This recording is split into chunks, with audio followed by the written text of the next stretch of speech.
Uy, istorya tabi. Na ako'y naisip ba? Daghan jud kayo na feel sa ginatawag nato og network marketing. So, ako, isa na po ko ana.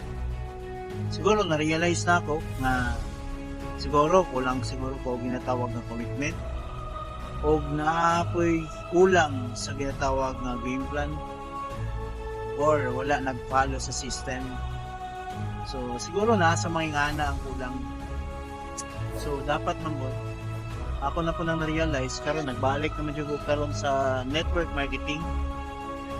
5 years kapin po ko nga wala ni-engage ana.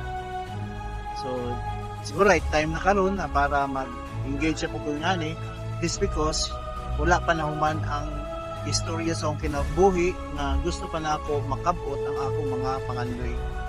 So, no other way and easiest way kung magsugod yung negosyo na radyo sa network marketing. So karon ang system ako na dyan siyang i-follow or i-enhance, at the same time more aggressiveness into your dreams and commitment. Tapos dili ka dapat dali ma-discourage. So tuloy-tuloy lang dyan ta.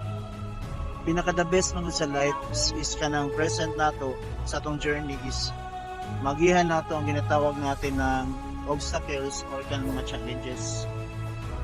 Because pangit magud ang story sa success without problems or challenges. So padayon lang ta, walay mawala. Kasi may madumat.